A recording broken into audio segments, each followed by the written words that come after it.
The sky was thin and brittle at 28,000 feet, a pale field of cold light stretching above the clouds where the air held no mercy, and every breath came through a mask that tasted of rubber and fear. Through the fractured canopy of a burning P-47, Thunderbolt Captain James Brennan tasted something else. Blood. His own blood freezing on contact with air so cold it turned moisture into ice crystals before they could fall. His left leg had gone numb somewhere between the third cannon burst and the moment his instrument panel ceased to exist. Just a smoking hole now, where dials and gauges used to tell him whether he was living or dying. The answer seemed obvious. Fuel streamed from his right wing in silver ribbons that froze instantly in the Arctic wind.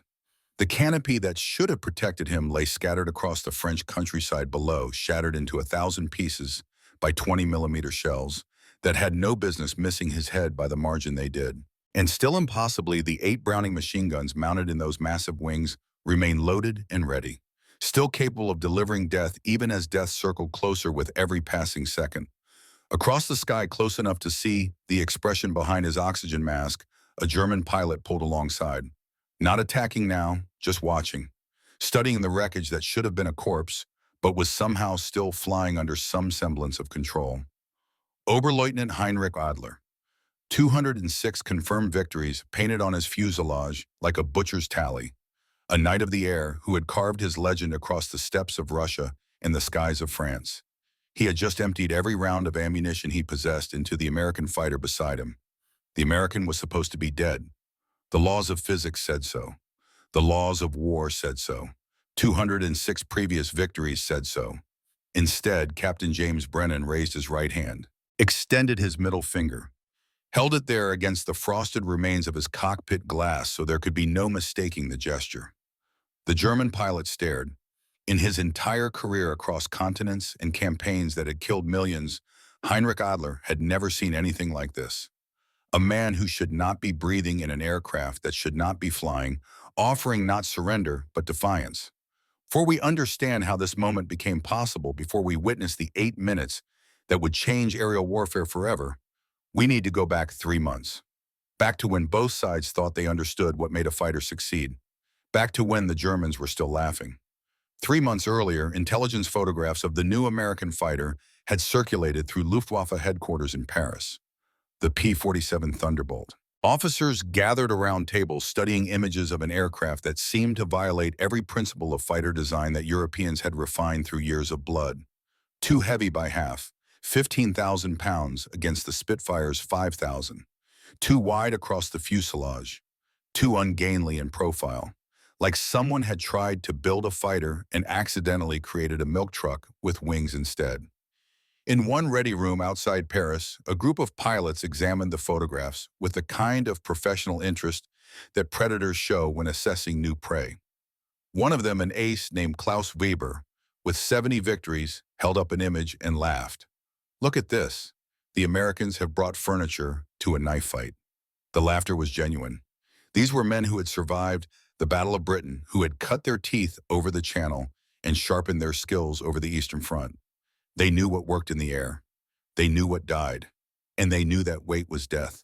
Every unnecessary pound meant slower turns, lower climbs, narrower margins between survival and a smoking hole in French farmland. But 600 miles west across the Channel, in factories from New York to Indiana, something different was being built. Not just an aircraft, a philosophy. Summer 1940. Europe was burning. The German war machine had rolled across Poland and France with a speed that shocked military planners in Washington. The Battle of Britain was teaching anyone who paid attention a truth as cold as the steel that would soon be forged in response. Altitude was everything. The side that controlled the high sky controlled not just individual battles, but entire campaigns. German fighters operating above 25,000 feet could dictate engagement terms, choose when to fight and when to flee. Rain destruction on bombers that could not climb high enough to escape. The United States Army Air Corps issued specifications that seemed impossible to reconcile. They wanted a fighter that could escort bombers to Berlin, 1,500 miles into the Reich and 1,500 miles back, at altitude where the air was so thin that men without oxygen would pass out in seconds, carrying enough armament to destroy anything encountered. built tough enough to survive combat damage that would doom lighter aircraft, incapable of being mass-produced at a rate that would overwhelm any enemy through sheer numbers. European designers would have declared it impossible. You could have range or firepower, altitude performance or maneuverability, survivability or speed, but not everything. Alexander Kartveli sat at his drafting table in the Republic Aviation offices in Farmingdale, New York, and made a choice that would have shocked his European counterparts. Georgian by birth, American by choice, stubborn by nature. When he studied the Army's requirements, he saw not contradictions, but a blueprint for something entirely new. He would not build a sleeker Spitfire. He would not design a more refined Messerschmitt. He would build something larger, stronger, and far more powerful than anything in American service. A fighter around a different philosophy entirely. The philosophy of the heavyweight boxer who does not dance around the ring, but walks through punches to deliver devastating blows. The XP-47B prototype that rolled out in 1941 did not slip gracefully into the air. It forced its way upward through sheer power like a man climbing stairs with a piano on his back. Its massive turbocharged Pratt & Whitney R2800 engine filled the fuselage like a beating heart of metal and fire. Its wings carried 850 caliber machine guns, each capable of firing 800 rounds per minute.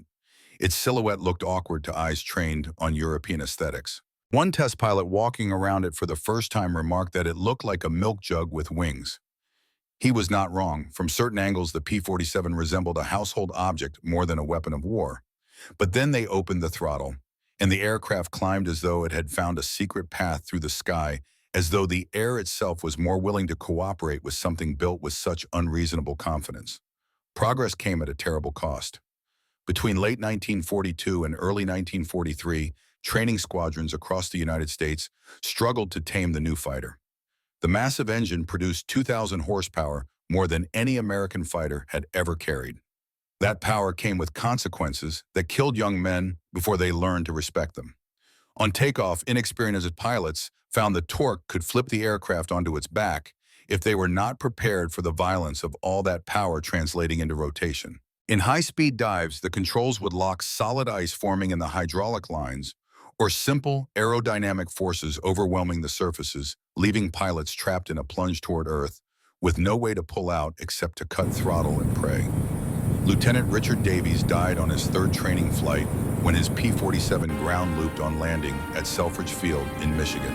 The aircraft touched down smoothly, but torque from the spinning propeller caught him unaware. The fighter pivoted on its landing gear, cartwheeled across the runway. Shedding parts came to rest as a ball of flame that killed Davies before fire trucks could respond.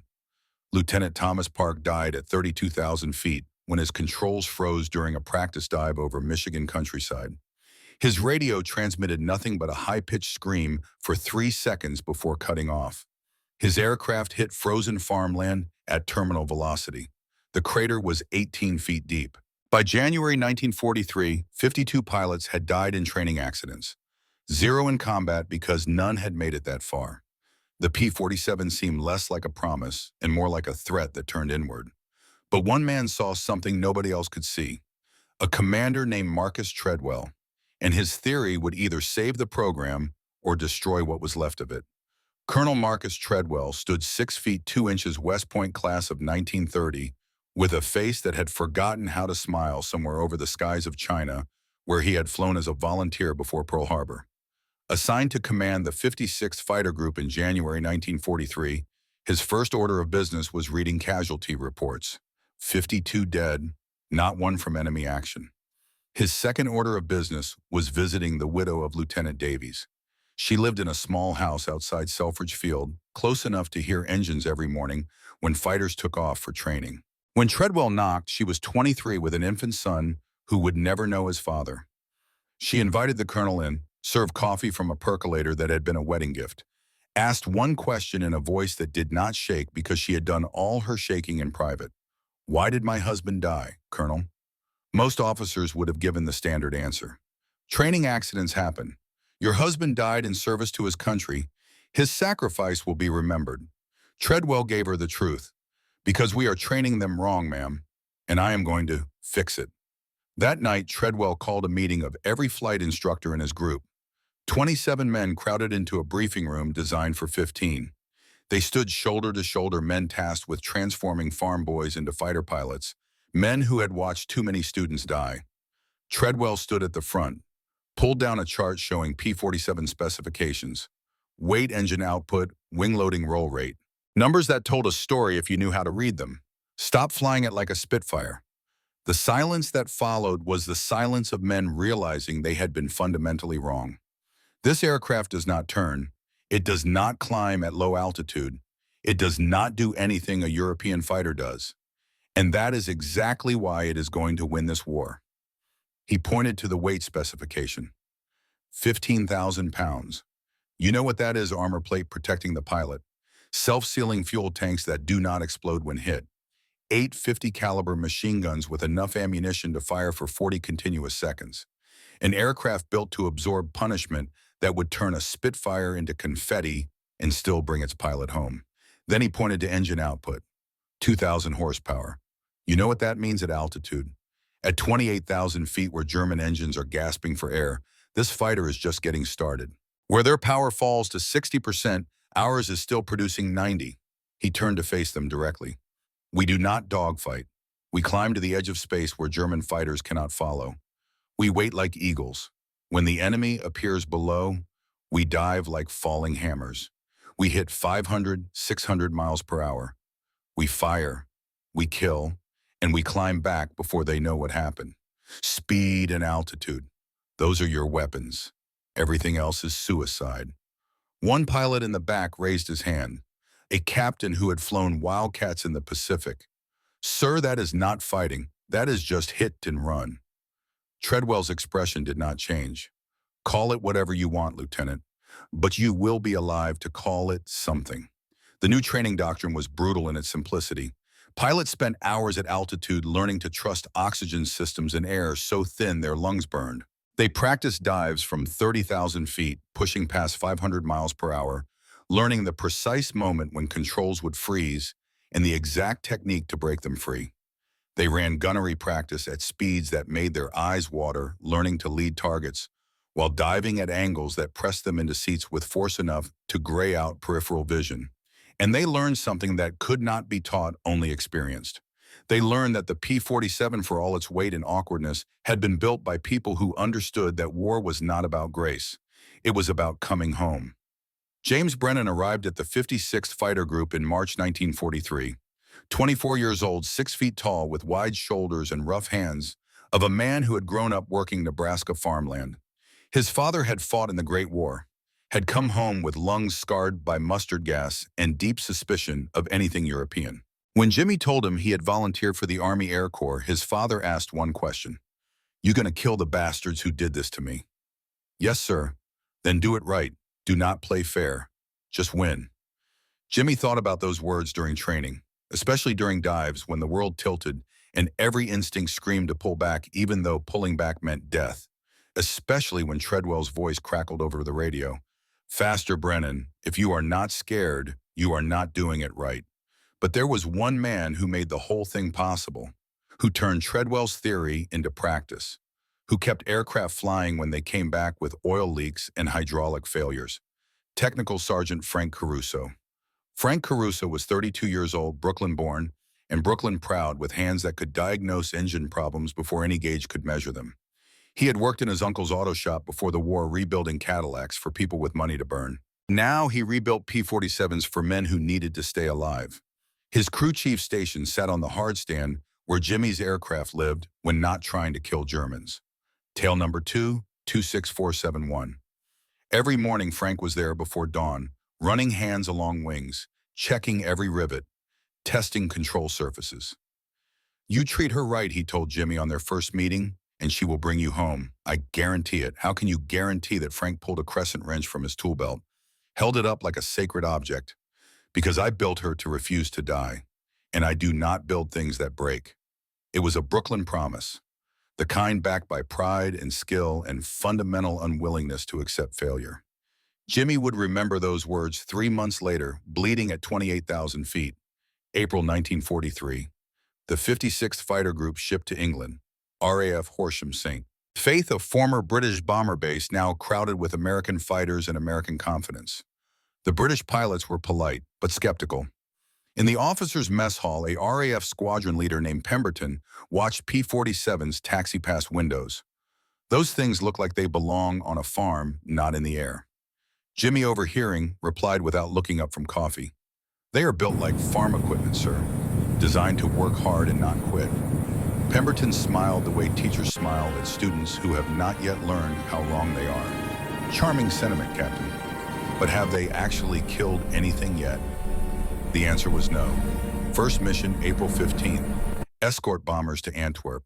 German fighters bounced them at 20,000 feet. The P-47 formation scattered. No kills, no losses, no victories. Just confusion and hard lessons. Second mission, FW-190s climbed above them, dove through the formation, killed 2 bombers before anyone could react, disappeared before Thunderbolts could engage. Third mission, same result. Fourth, worse. By the 5th mission, British pilots were openly mocking them. The Yanks brought jugs to a knife fight. Treadwell heard the comments, said nothing, but after the 5th mission, he called his pilots together. They are laughing now, let them laugh. We are learning. And when we stop learning, we start killing. What the British did not know, what even Americans did not fully understand yet, was that across the channel, German intelligence was making the same mistake, looking at the P-47 and seeing failure. About to learn the difference between looking and seeing. But something was changing. Something the Germans had not noticed. The P-47 pilots were learning. Not from manuals, from each other. In chaos of missions, gone wrong patterns emerged. Tactics that kept men alive. Treadwell noticed first. After the 5th mission, he gathered flight leaders and asked a simple question.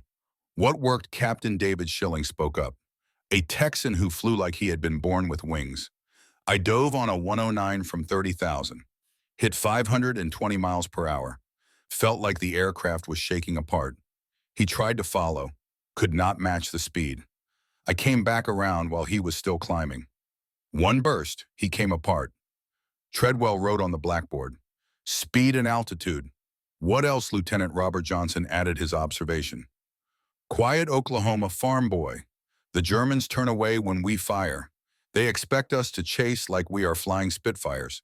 When we do not chase, when we just climb back and reset, it confuses them.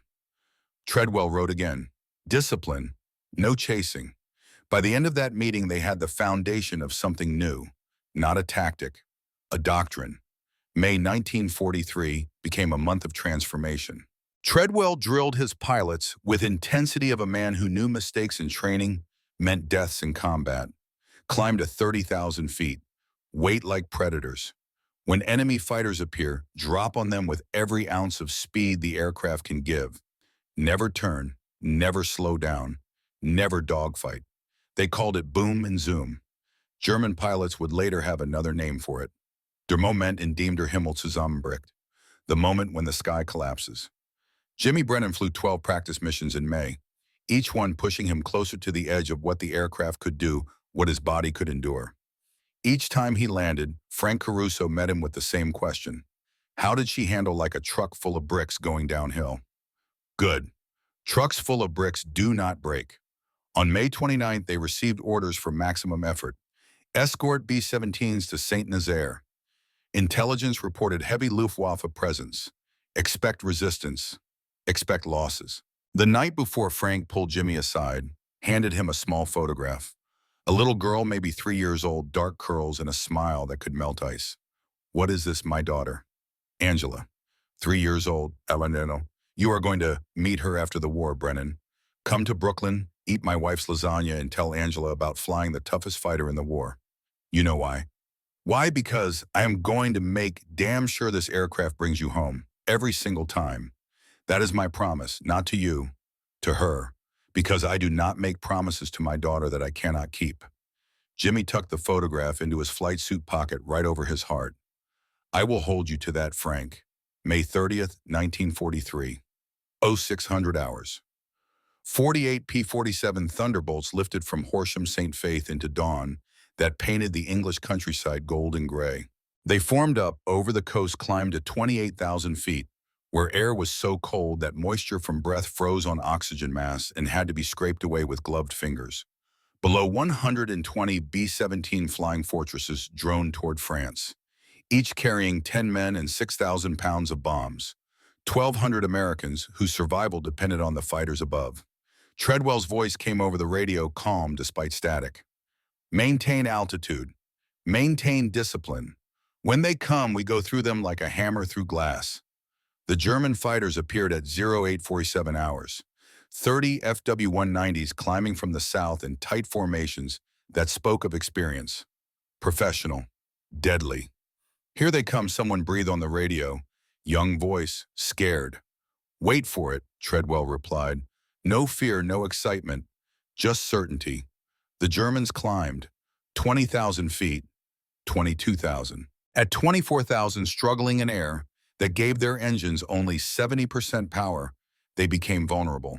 Treadwell let them climb until they were committed. Too high to dive away easily, too focused on bombers to watch the sky above. Then he gave the order. Roll in, kill everything. 48 P-47s dropped from the sun like wrath of a god who had lost patience. The sound of their dives was a scream heard for miles. Air rushing over wings at speeds never designed for. Engines roaring at full power. Treadwell's aircraft hit 550 miles per hour. The entire fighter vibrated like tearing apart at molecular level. His vision narrowed to a tunnel focused on the gun sight. His hands went numb from forces trying to rip the stick from his grip. But the gun sight stayed steady. The German pilot saw him too late, tried to turn. The turn at that altitude, with engine producing 70% power, was pathetically slow. Treadwell pressed the trigger. 8 Brownings fired in unison. Thunder trapped in a metal box. 64 rounds per second each, a half-inch of copper-jacketed lead moving at 2,800 feet per second, converging into a cone 6 feet wide. The FW-190 disintegrated. Wings separated. Engine tore free. Fuel tanks ruptured and ignited. The pilot never had time to understand what happened. Treadwell pulled out of the dive, climbing back on momentum and power the Germans could not match. Splash 190 got 2 of them. Tango 3 good kill. In 90 seconds, the 56th Fighter Group destroyed 14 German fighters. Lost 0. When they landed at Horsham, St. Faith, British pilots were waiting. No more smiles. No more jokes. Pemberton approached Treadwell. He paused, searching for words. I have never seen anything like that. Treadwell's expression did not change. You just saw the future squadron leader. We do not fight their fight. We make them fight ours. In the maintenance hangar, Frank Caruso walked from aircraft to aircraft counting bullet holes. Surprisingly few. The Germans had not had time to shoot back, but one aircraft was missing.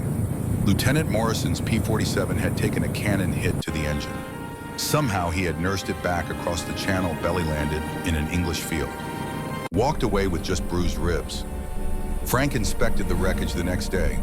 Engine destroyed, propeller bent, fuselage buckled, but wing structure intact, tail intact, cockpit intact. Son of a bitch, Frank whispered, running hands over damaged metal. She brought him home, even dead. June 1943. The 56th Fighter Group flew 43 combat missions, destroyed 87 German aircraft, lost 9 P-47s. But of those 9 losses, 6 pilots survived. Shot down over France, they evaded capture through French resistance, made it back to England. The ratio was unprecedented. In previous fighters, a shoot-down meant death or capture 90% of the time. With the P-47 survival rate was 50-50. Why? Because the aircraft absorbed damage that should have been fatal. Because pilots could nurse a wounded Thunderbolt home on barely running engines, no hydraulics, half a wing shot away. Treadwell studied the reports obsessively.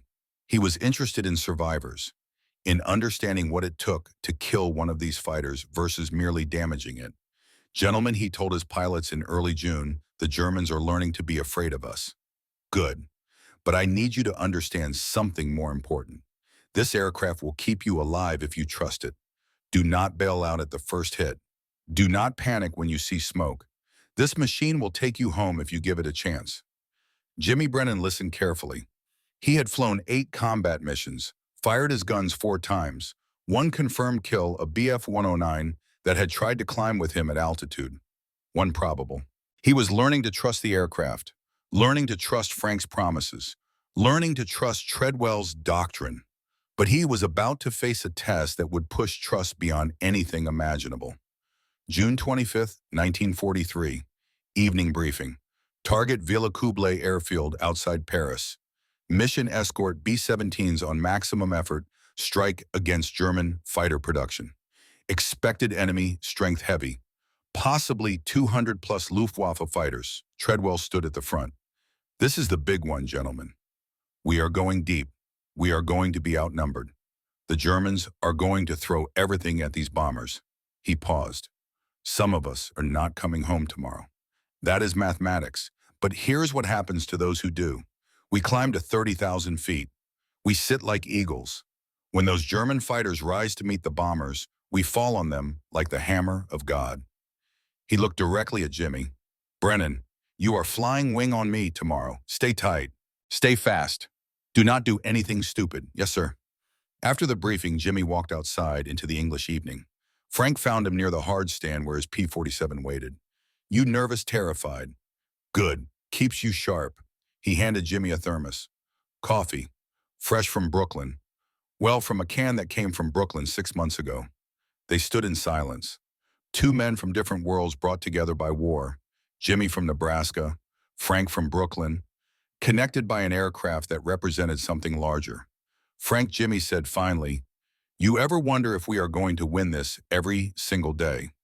But then I look at these fighters, what we are building, how fast, how good we are getting. He paused. The Germans have skill, experience, pride. But we have America, and America does not quit. America builds. We built this fighter to be exactly what it needed to be. What is that unkillable? 200 miles southeast in occupied France, Heinrich Adler prepared for the same mission from the opposite side. Luftwaffe Headquarters, Paris, May 1943. Oberleutnant Heinrich Adler studied intelligence photographs spread across the briefing table. American P-47 Thunderbolts in formation over the channel, each one looking like it had been designed by a committee that could not agree on whether they were building a fighter or a freight train. At 28 years old, Adler was already a legend. 206 confirmed victories. Knight's Cross with oak leaves in a case in his footlocker. Eastern Front veteran who had learned to kill in skies where hesitation meant death. Transferred west 6 months earlier to defend the Reich against American daylight bombing. His commanding officer stood beside him, studying the same photographs. Assessment, Oberleutnant Adler took his time. It was one of the things that had kept him alive through 206 engagements. Never rush a judgment that might get you killed. Dangerous if we are careless, harmless if we fight smart. The Americans are building these heavy because they do not understand that weight is death. Stay at medium altitude where our fighters have advantage. Turn into them when they attack. They are too heavy to follow. Pick them apart one by one. And if they dive on us, Adler shrugged. Let them. They will hit the channel at 500 miles per hour. Same result as if we shot them down. The Luftwaffe was not worried. They had been killing Allied fighters for 4 years. These American trucks with wings were just another entry in the tally books. But by June, reports began arriving that troubled Adler. American tactics were evolving. The P-47s were no longer trying to dogfight. They were using altitude and speed exclusively, and their aircraft were surviving hits that should destroy them. June 25th, evening. Adler sat in the officers' mess at an airfield outside Paris studying intelligence reports. American heavy bomber formations detected assembling over England. Estimated target Paris region. Ball bearing factories maybe. Aircraft production possibly. His wingman, Lieutenant Werner Hoffmann, joined him. 22 years old with 50 victories in the eagerness Adler remembered having before the war grounded out of him. They say the Americans are bringing their new fighters tomorrow. The fat ones. Adler glanced up. P-47s. Yes. Are they really as bad as everyone says? Worse. They cannot turn. They cannot climb at our altitude. They are flying coffins. Then why do we keep losing men to them? That was the question that kept Adler awake some nights. Because too many of our pilots are arrogant. They see a heavy fighter and think it is easy prey. They chase them into Ds. They forget that weight becomes speed when you are falling. They forget Americans do not fight fair. They fight to win. He closed the folder. Tomorrow we stay disciplined. We fight at 20,000 feet where our aircraft have advantage. We use our superior turn rate, and we send these Americans home in body bags. But even as he said it, Adler felt something he rarely experienced: doubt. The American tactics had evolved too quickly, and their aircraft had started surviving hits that should have torn them apart. Something was changing. He could feel it like a storm approaching. Jimmy Brennan could not sleep. He lay in his bunk listening to sounds of 20 other men trying to rest before a mission that might kill them. Someone snoring, someone else crying quietly. Jimmy pulled out the photograph Frank had given him. Little Angela Caruso, 3 years old, smiling in a Brooklyn backyard. He thought about Nebraska, about his father's scarred lungs, about the farm he had left to kill people he had never met. Was it worth it? The answer came not from logic, but from somewhere deeper. From the part that had grown up believing America meant something. That freedom was not just a word, but a condition worth dying for. That if men like him did not fight, then men like Adler would keep winning. He tucked the photograph back, closed his eyes, said a prayer to a God he was not entirely sure existed anymore. Tomorrow let Frank's promise be true. Let this aircraft bring me home just one more time. The morning of June 26, 1943, dawned clear and cold over England. 48 P-47 Thunderbolts stood on hard stands, each armed with 2,700 rounds of ammunition, each fueled for a mission that would push them to absolute range limits. Frank Caruso stood beside tail number 226471 as Jimmy approached. Dawnlight caught fresh paint on the cowling, made the metal look golden. Frank had been up since 0400 running final checks. "She is ready," Frank said. Not a question, a statement backed by 12 hours of work and 20 years of experience. "Thanks, Frank." "I mean it, Brennan. I checked every rivet, every wire, every bolt. This bird will not let you down." Jimmy climbed into the cockpit, settled into the seat, molded to his body. By repetition began the startup checklist that had become automatic as breathing. "See you when I get back." "You better. Angela is expecting you." At 06:15 hours, 48 R-2800 engines roared to life, their combined thunder rolling across countryside loud enough to rattle windows 3 miles away. At 06:28, the first P-47 lifted off. One by one they climbed into dawn, formed up over the coast, turned toward France. By 0700 hours, they were crossing the English coast at 28,000 feet, climbing still. The formation crossed into French airspace at 0742 hours. Below, countryside spread like a patchwork quilt, green pastures and stone villages and ancient roads, beautiful and alien and utterly indifferent to the men who would die above it. Jimmy sat in his cockpit watching the temperature gauge drop. -30 degrees, -35. His breath crystallized on his oxygen mask, had to be scraped away every few minutes. Treadwell's voice crackled through static. "Maintain altitude. Bombers are 2 minutes out." Through the canopy, Jimmy could see the B-17 formation below. 120 heavy bombers in perfect combat boxes, contrails, drawing white lines across blue. Each carrying 10 men, 1,200 Americans depending on fighters above. The weight of that responsibility settled into Jimmy's chest like a physical thing. At 0748 hours, the German fighters appeared. They came from the south. 30 FW-190s in tight formations climbing toward bombers with professional precision. But there was a second group, higher. 12 BF-109s already at 26,000 feet, positioned perfectly to intercept escorts that dove to help. It was a trap. The FW-190s would hit bombers. P-47s would dive to stop them. And BF-109s would hit the P-47s while they were committed. Treadwell saw it immediately. Escort bandits high 2 o'clock. All flights split formation. Charlie and dog flights take the 190s. Abel and Baker stay with me. We are going through those 109s first. Jimmy was in Able flight. Treadwell's wing. He checked oxygen flow gun switches, gun sight. Everything ready.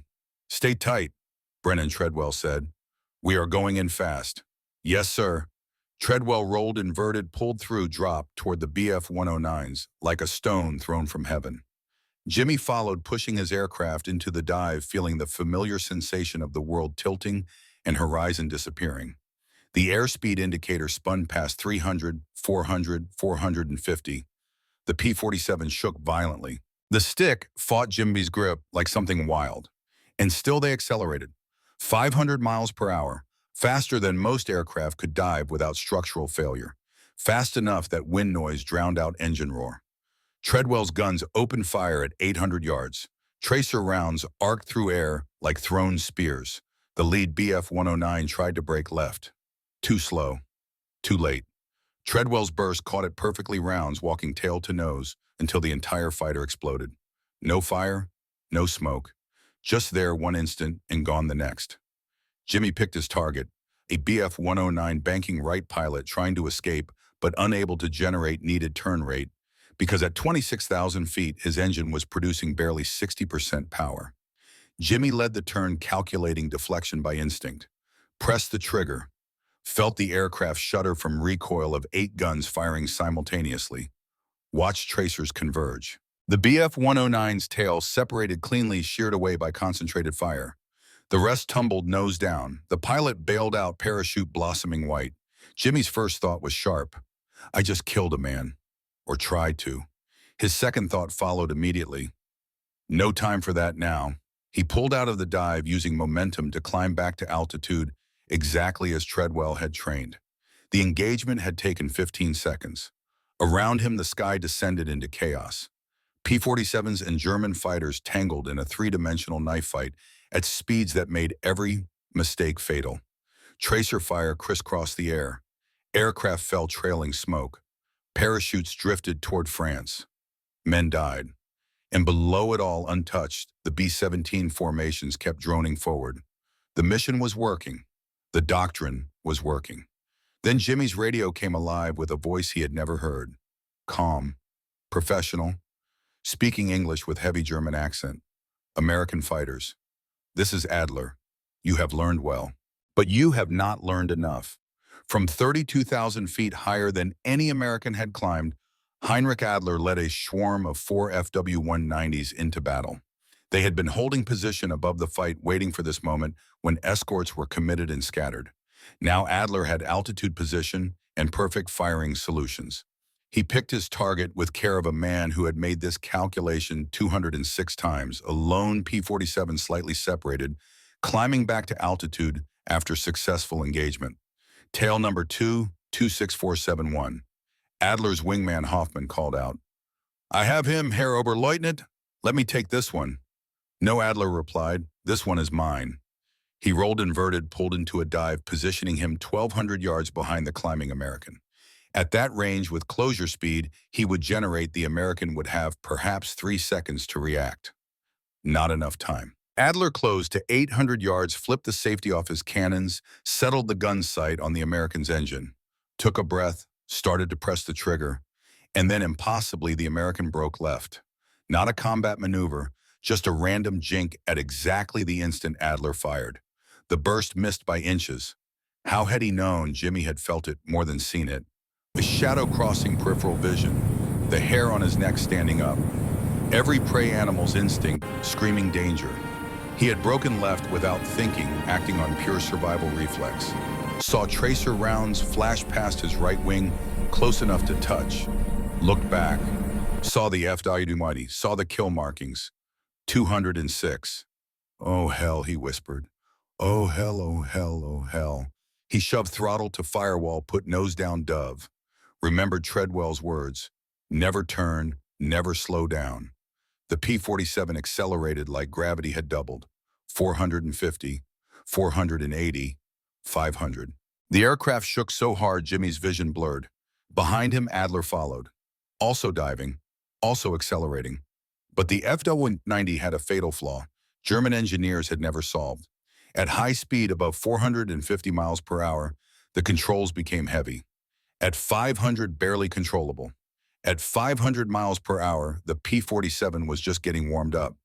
Jimmy pulled into a gentle left turn. The P-47 followed smoothly. Adler tried to follow. His aircraft wallowed, resisted, lost the angle. For the first time in 206 kills, Heinrich Adler felt something close to panic. This was wrong. The heavy American should not be faster in the dive, should not handle better at extreme speed. But it was. Physics did not care about expectations or experience. Jimmy leveled at 18,000 feet, pulled throttle back, slightly looked back. Adler was above him, trying to set up another attack but having to fight his own aircraft. Treadwell's voice cut through radio. "Brennan, where are you? Engage one-on-one, south of the bomber stream. Shake him and climb back." "Working on it, sir." But Jimmy was not trying to shake him. He was trying something else. Something Treadwell had mentioned. At high altitude, we can climb and they cannot. Their engines lose power. Ours stay strong. Jimmy pulled the nose up. Steep. 30 degrees. Pointed at the sun. The P-47 climbed. 19,000 feet. 20,000. 22,000. 800 feet per minute. Behind him, Adler followed his FW-190, also climbing, but slower. At this altitude, his engine was producing 60% power. Jimmy's turbocharged engine was still producing 90%. 25,000 feet, Jimmy's climb rate held. 800 feet per minute. Adler's had fallen to 400. The gap widened.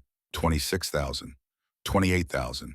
Jimmy leveled, looked down. Adler was 2,000 feet below, still climbing, but losing ground. For the first time, Jimmy had the advantage. Height, energy, position. He rolled inverted, pulled into a dive. This time he was the hunter.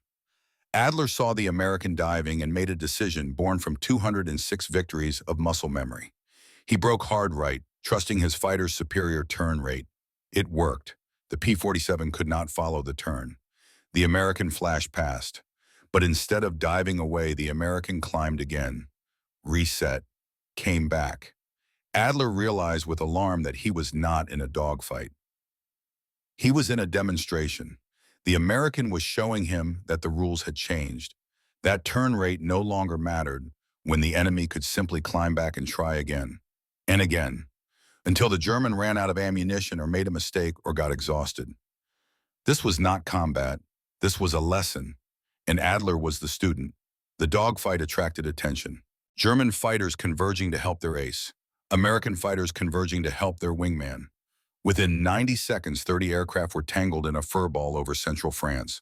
Treadwell dove into the fight, shot down a Bf-109 lining up on Jimmy's tail. Charlie Flight arrived, scattered 3 FW-190s, and then a stray burst of cannon fire from a Bf-109, not even aimed at Jimmy, but just random spray walked across his aircraft from tail to nose. The first shell hit the horizontal stabilizer, tore a hole 2 feet wide. The second hit the fuselage behind cockpit, severed hydraulic lines. The third hit the right wing, punched through the fuel tank. The fourth hit the canopy. The plexiglass exploded into 1,000 fragments that filled the cockpit like a snowstorm made of knives. Some embedded in Jimmy's face and neck. Others were caught by slipstream and blown back. The wind hit Jimmy like a physical blow. At 28,000 feet, the temperature was -40.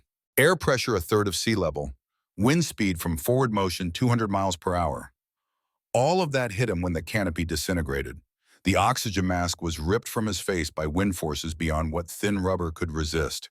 He grabbed for the emergency oxygen bottle beside his seat. His hands found it, pulled it to his face. The flow was weak but present. Enough, barely enough. His vision was narrowing from blood loss and cold, but through the fog, one fact penetrated. The engine was still running. That Pratt & Whitney R2800 that Frank Caruso had personally maintained was still producing 2,000 horsepower, still turning the propeller, still running. Jimmy looked down. The instrument panel was destroyed. No airspeed, no altitude, no compass, just the stick, the throttle, and the sound of the engine. The controls responded, sluggish from damaged hydraulics, but responding. He could still fly, but he could not see clearly. Blood and ice covered his eyes. He wiped at his face with one gloved hand, smeared blood around, made it worse. Below, through blood and ice, he could make out vague shapes of aircraft still fighting. And then he heard something else. The sound of an FW-190 engine. Close, very close. Heinrich Adler had broken away from the dogfight when he saw the American P-47 streaming fuel smoking canopy destroyed. He watched it fall into a gentle descent, clearly dying. But it was not spinning, not falling, flying under control. How Adler followed, close to 400 yards, could see into the cockpit now, could see the American pilot, face covered in blood, struggling with controls. Should have been dead, should have bailed out, was still flying. Adler positioned himself for a finishing shot, felt no satisfaction, only growing unease. This aircraft should not still be in the air. He pressed the trigger. His 20-millimeter cannons fired. He walked them across the American fighter from tail to nose. Hits on the tail, hits on the fuselage, hits on the wings. The P-47 shuddered, smoked more heavily, kept flying. Adler could not believe it. He had emptied half his ammunition into this aircraft, had seen dozens of hits, had destroyed the cockpit, the tail, the wings, and it kept flying. He made another pass. Full ammunition this time. Everything he had left. More hits, more damage. Pieces of the P-7 tearing away in the slipstream. Still flying, Adler pulled alongside close enough to see the pilot's face. Young, maybe 25, blood covering his features, one eye swollen shut, looking directly at Adler. And then slowly, deliberately, the American pilot raised his right hand, extended his middle finger. Adler stared.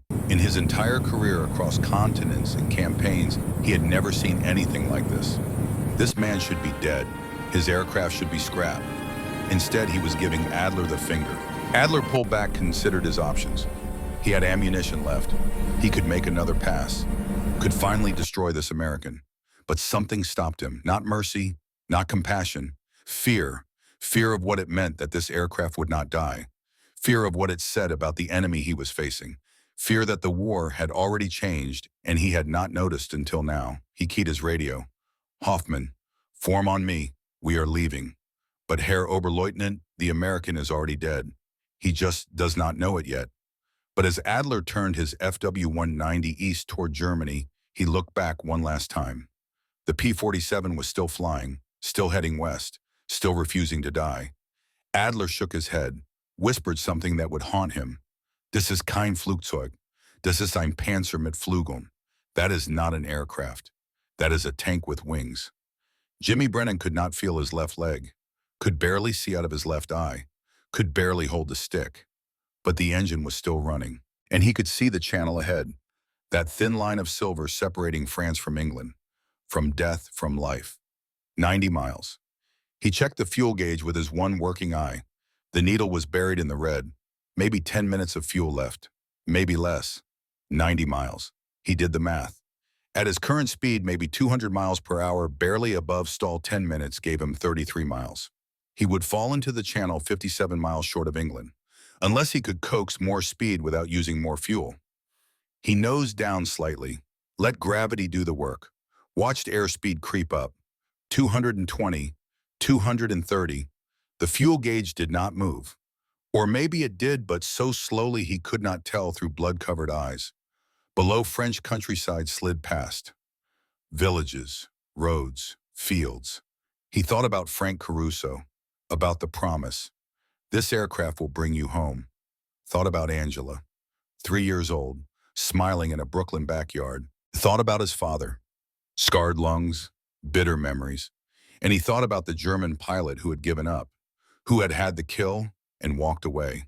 Wide at 08:51 hours, the white cliffs of Dover appeared through the haze. Jimmy was at 8,000 feet, fuel gauge reading empty, engine still running but coughing, temperature climbing toward red line. He keyed his radio, tried to speak, realized his throat was frozen. Tried again. Horsham, this is Baker 3, coming in hot, static. Then Treadwell's voice. Brennan, is that you? Yes, sir. Where are you over Dover? Fuel's gone. Engine's dying. Can you make the field? Jimmy looked at the gauges with his one working eye, at the sputtering engine, at the coastline below. Gonna try. At 0856 hours, tail number 226471 crossed the English coast at 4,000 feet. At 0858, the engine died. Propeller windmilled to a stop. The sudden silence was deafening. Jimmy had become a glider pilot. He could see Horsham St. Faith ahead. 10 miles, maybe 12. He pushed the nose down, trading altitude for distance. The P-47 glided surprisingly well for 15,000 pounds of truck.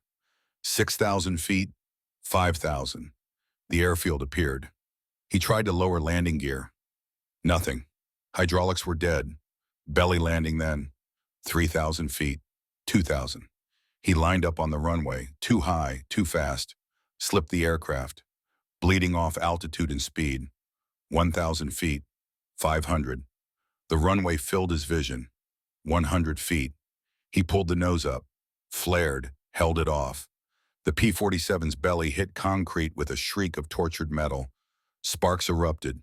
The aircraft slid and slid and slid. 800 yards down the runway, it finally stopped.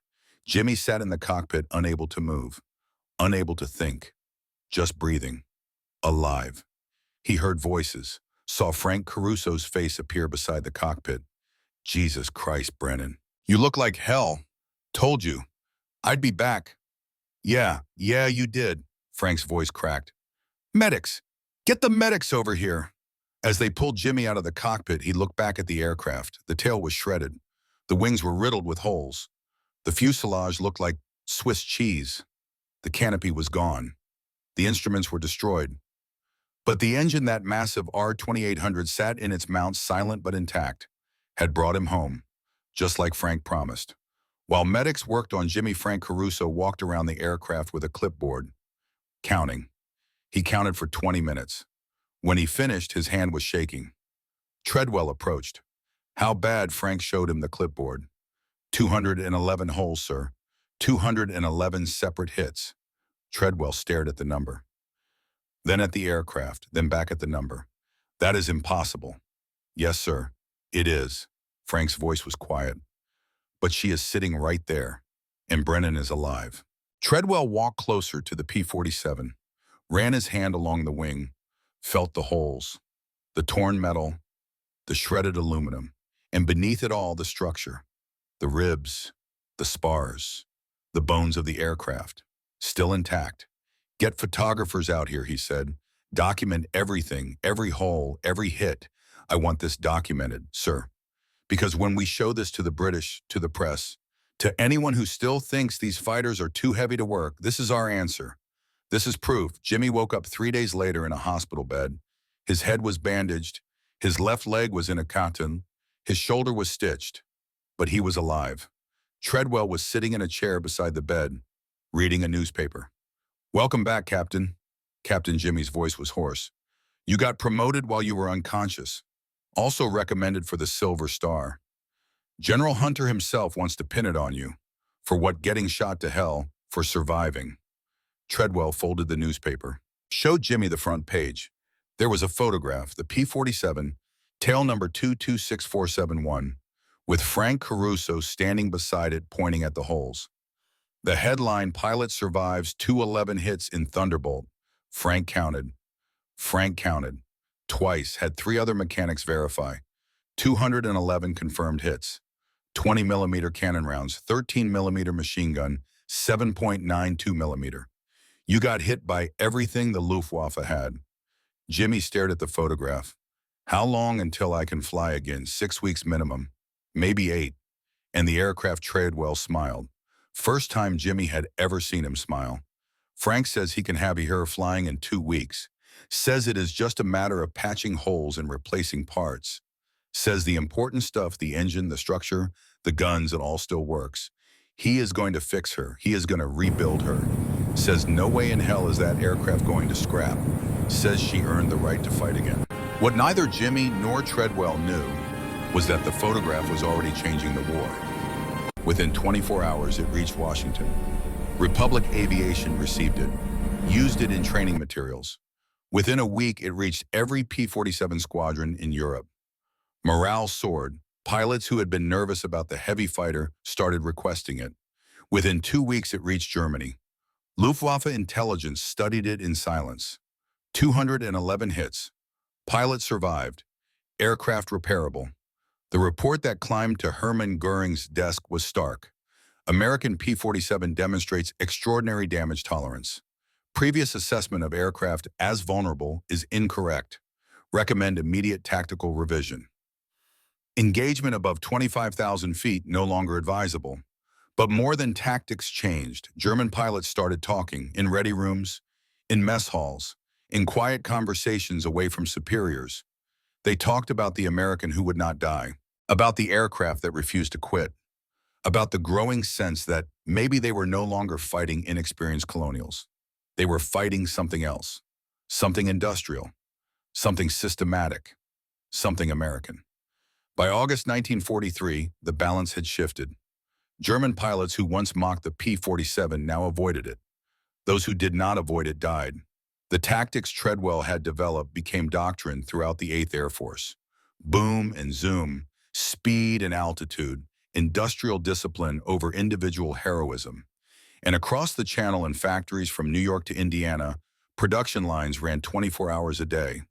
One P-47 Thunderbolt rolled off the line every 63 minutes. The Germans had skill, they had experience, they had history, but America had something they could not match. America had time and steel, an absolute refusal to quit. October 8, 1943. 4 months after Jimmy's impossible survival, the 56th Fighter Group had transformed from experimental unit into the highest-scoring American fighter group in Europe. 97 confirmed kills, 12 probable, 8 aircraft lost. The ratio spoke for itself. But the war was not about ratios. It was about missions. Target ball-bearing factories at Schweinfurt and Regensburg. Distance deep into Germany, beyond range of most escort fighters. Expected resistance. Everything the Luftwaffe could scramble. Estimated losses, 30%. Treadwell stood at the front of the briefing room. Behind him, a map showed the route, a red line stretching from England deep into Bavaria. Gentlemen, this is the big one. We are escorting 230 B-17s into the heart of Germany. We will have fuel for 20 minutes over target. Then we are running for home on fumes. He paused. The Luftwaffe knows we are coming. They have been pulling fighters from the Eastern Front. Estimates put their strength at 300-plus aircraft. They are going to throw everything at these bombers. Someone in the back asked, "What are our chances?" Treadwell did not lie. "Some of you will not come home. But the men in those bombers do not have a choice. We do. We can be afraid and fly anyway. Or we can be afraid and quit." Silence. "I am not quitting. Anyone who is leave now." Nobody moved. Jimmy Brennan sat in the third row. He had been cleared for flight duty 2 weeks earlier, 43 days after his 211 hit mission. The scars on his face had healed into white lines. His left leg still ached when it rained, but he could fly. And his aircraft tail number 226471 had been rebuilt by Frank and his crew. Every hole patched, every damaged part replaced. She looked brand new. But Jimmy knew better. Under that fresh paint, under those patches, was the same structure that had refused to break. The same bones that had brought him home. Frank had painted something new on the nose. A name, Angela's Promise. "For my daughter," he had explained, "because this bird keeps its promises." Now sitting in the briefing room, Jimmy felt the same anxiety he had felt before the June mission. But something was different. He was not afraid of dying anymore. He had already survived what should have killed him. Everything else was borrowed time. Meanwhile, 300 miles southeast, Heinrich Adler prepared for the same mission. He had been promoted to Staffelkapitän squadron commander after his 206th victory. But the promotion felt hollow, because in the 4 months since his encounter with the American who would not die, Adler had watched the war change. The Americans were not making mistakes anymore. They were not chasing, not turning, just climbing to altitude and falling like hammers. Worse, their aircraft kept surviving hits that should destroy them. 3 times in the past month, Adler had watched American P-47s absorb cannon fire and keep flying. Pilots he had taught, men with 50 victories, were dying against Americans who had been in combat less than 3 months. The rules had changed. In the briefing room at his airfield outside Munich, he stood before 40 pilots. Some were veterans. Most were replacements. Boys with less than 100 flight hours total. They were going to die. All of them. Adler knew it, but he could not say it. "The Americans are targeting Schweinfurt," he said instead. "Ball bearings, critical to our war production. We stop them here or we lose the war." A young pilot, Lieutenant Schmidt, 19 years old, 12 combat missions, raised his hand. "Herr Staffelkapitän, what about the American escorts P-47s? Maybe 60 of them. Can we beat them?" Adler looked at the boy, remembered being that young, that confident. "Stay below 20,000 feet. Do not dive after them. Work in pairs. And if you get hit, get out. Do not try to be a hero. It was the best advice he could give. It would not be enough. At 06:15 hours, 60 P-47 Thunderbolts lifted from 3 English airfields, formed up over the coast, climbed to 30,000 feet. Below them, 230 B-17 Flying Fortresses droned toward Germany in combat boxes so large they stretched for 10 miles. 2,300 American airmen, all depending on the fighters above. Jimmy flew in Treadwell's Element, 4 aircraft in Finger 4 formation, Treadwell leading Jimmy on his wing. The formation crossed into German airspace at 08:47 hours. At 08:52, the Luftwaffe appeared. They came from every direction. FW-190s from the south, BF-109s from the east, BF-110 heavy fighters from below trying to hit bombers with rockets. Treadwell's voice cut through radio chatter. All flights engage at will. Protect the bombers. Do not chase kills. The P-47 formation split into elements, each diving toward a different threat. Jimmy followed Treadwell down toward a formation of BF-110s, setting up rocket attacks on the lead bomber box. 30,000 feet, 28,000, 25,000. The BF-110s saw them coming. Too late. Treadwell's guns opened fire at 1,200 yards. Long burst. The lead BF-110 exploded, disintegrated. The rocket pack detonated, taking 2 more German fighters with it. Jimmy picked a target, pressed trigger. 8 Brownings hammered. The BF-110 tried to break, could not, came apart under fire. Around them, the sky filled with tracers, explosions, falling aircraft.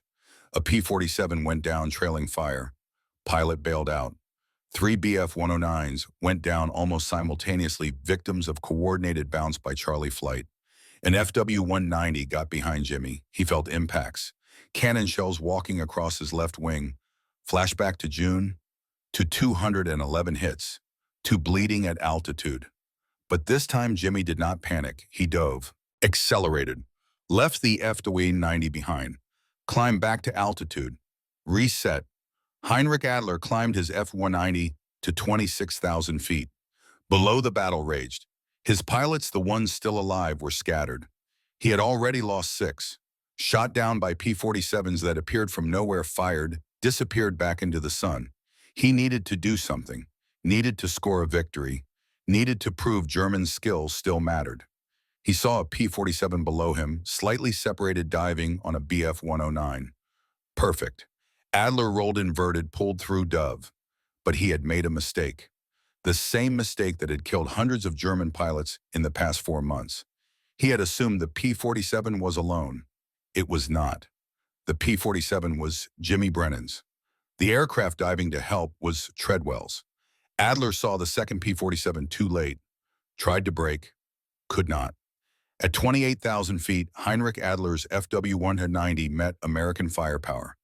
8 50 caliber machine guns, 64 rounds per second, all converging on a single point.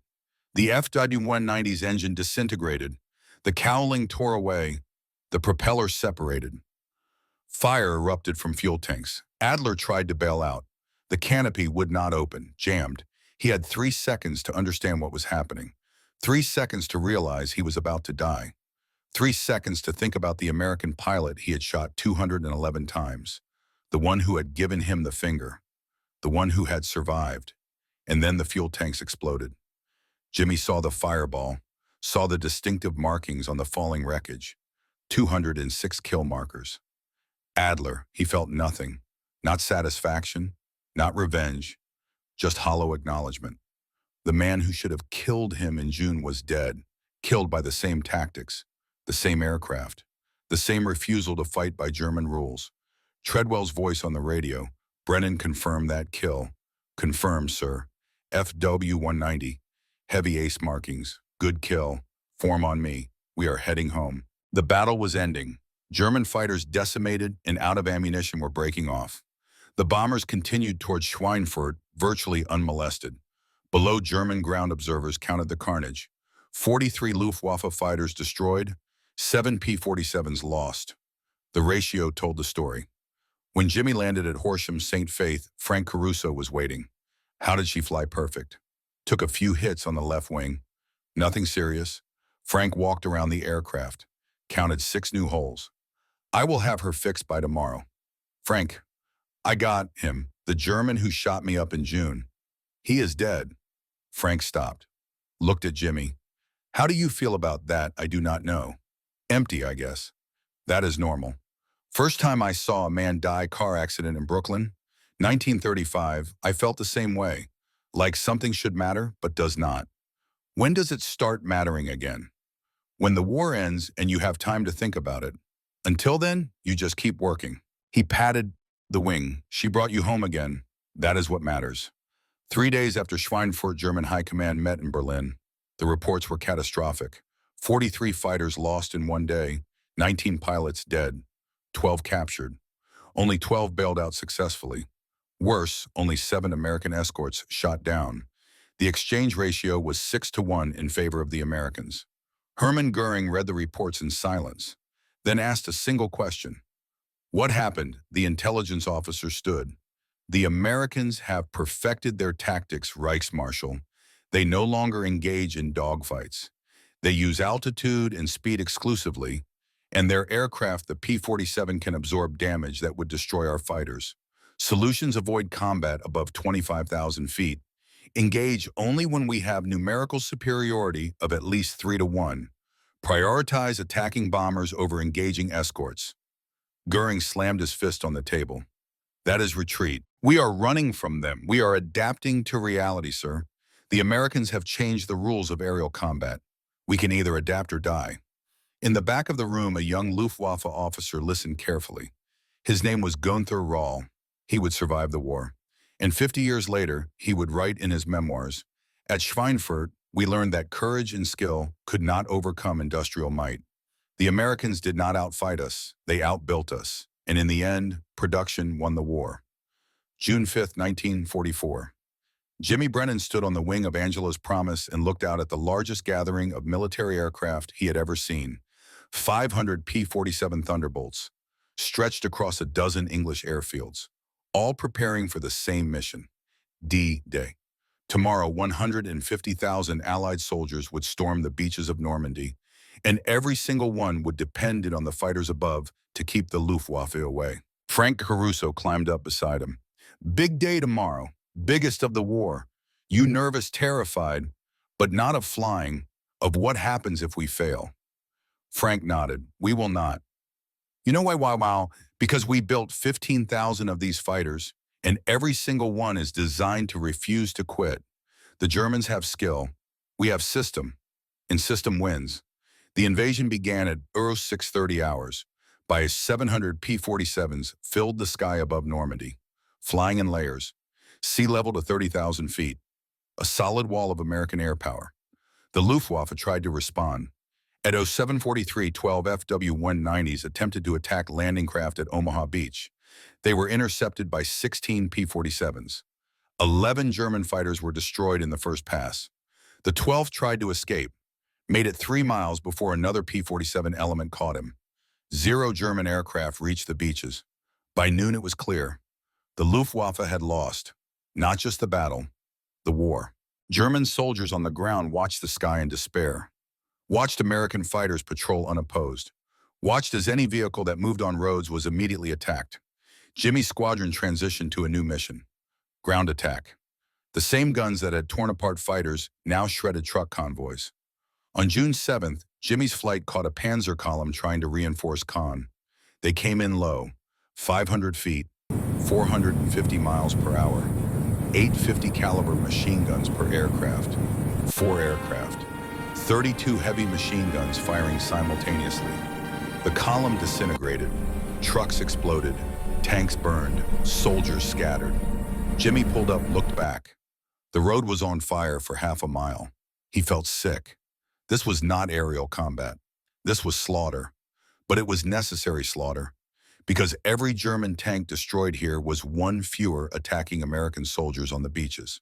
A German soldier's diary recovered after the war. June 8, 1944. The Americans own the sky. We cannot move during daylight. We cannot resupply. We cannot reinforce. The sound of their fighters, the Thunderbolts, has become the sound of death.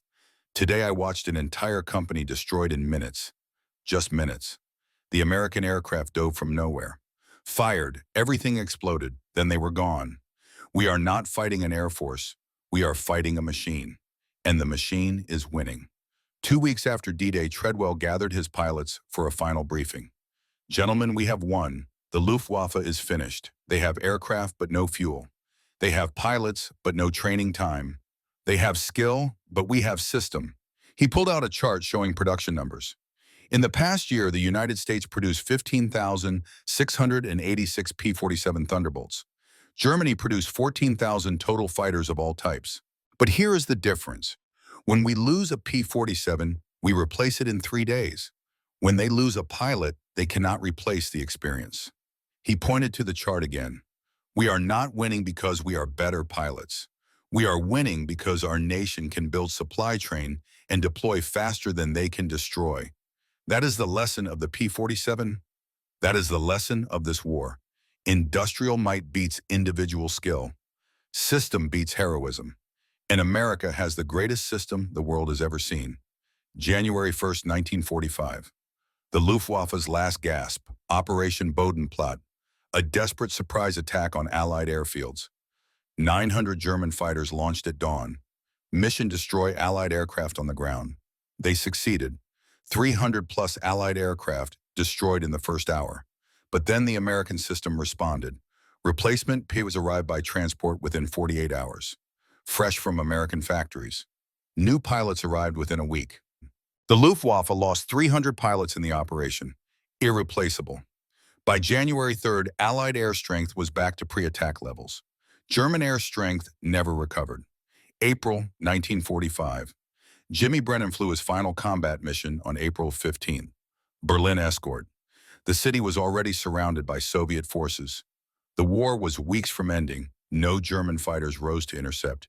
Jimmy flew over the smoking ruins of the Reich capital and felt nothing. Not triumph, not satisfaction, just exhaustion. When they landed back in England, Treadwell was waiting. That is it, gentlemen. No more missions. War is over and everything but official announcement. Jimmy climbed out of Angela's promise, ran his hand along her wing. 2 years of combat, 147 missions, 11 confirmed kills, more holes than anyone could count. But she had brought him home every single time. Frank appeared beside him.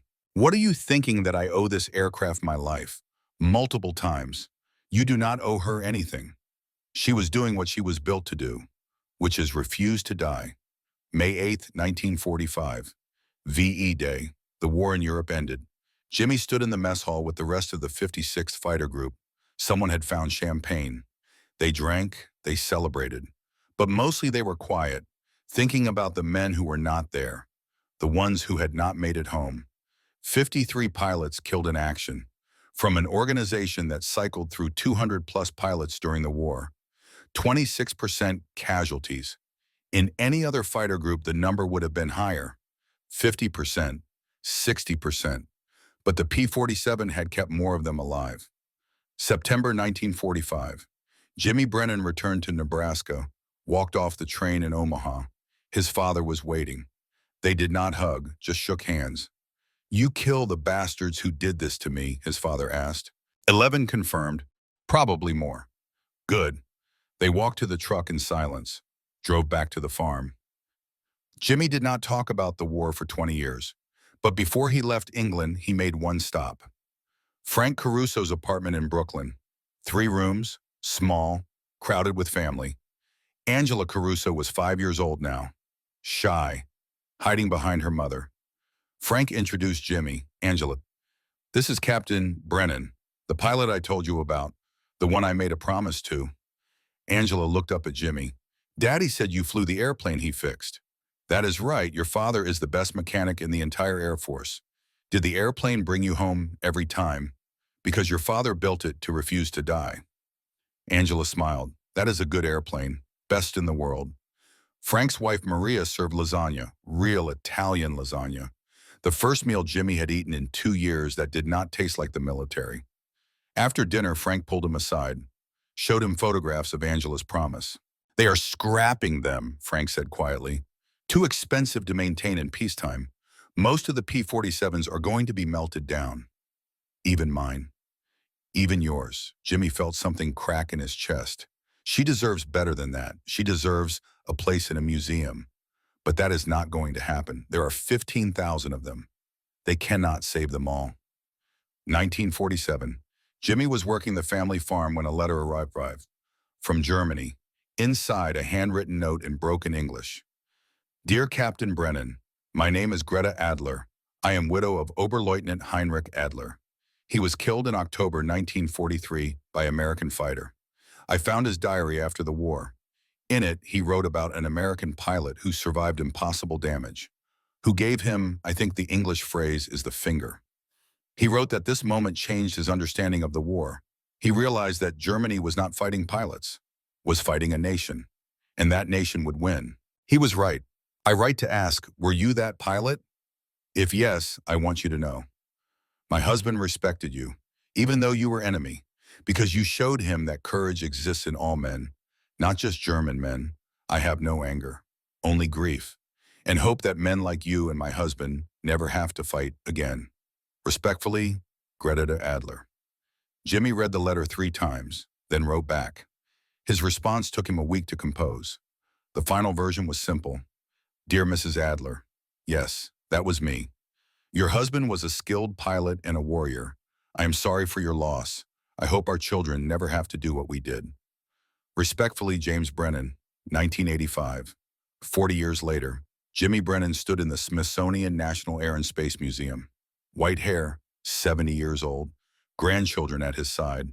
In front of him, a P-47 Thunderbolt, restored, polished, beautiful. Not his aircraft.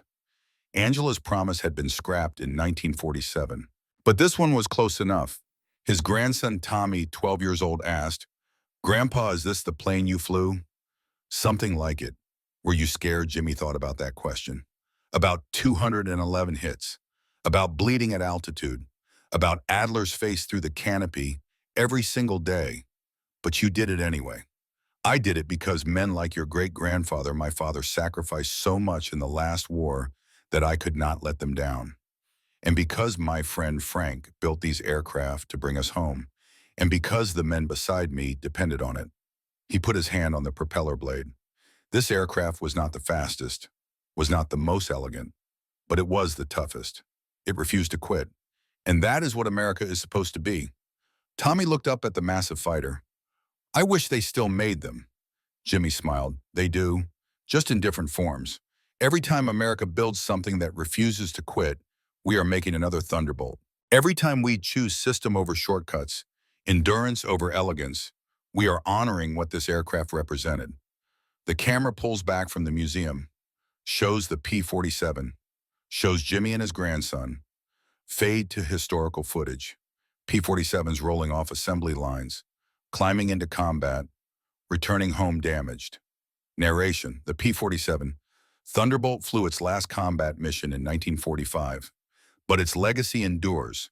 15,686 aircraft built, 3,752 German aircraft destroyed, highest survival rate of any World War II fighter. But those numbers do not tell the real story. The real story is Frank Caruso and 40,000 factory workers like him who built these aircraft to refuse to die. The real story is Marcus Treadwell, who understood that doctrine matters more than individual heroism. The real story is James Brennan and thousands of pilots like him who trusted American engineering to bring them home. The real story is a nation that understood wars are won not by the best machines, but by the nations capable of building, sustaining, and believing in them long enough to see victory. The P-47 was not beautiful, it was not elegant, but it was American, and that made all the difference. Black screen, white text appears, to the men who flew them, to the men who built them, to the nation that made them possible, we remember.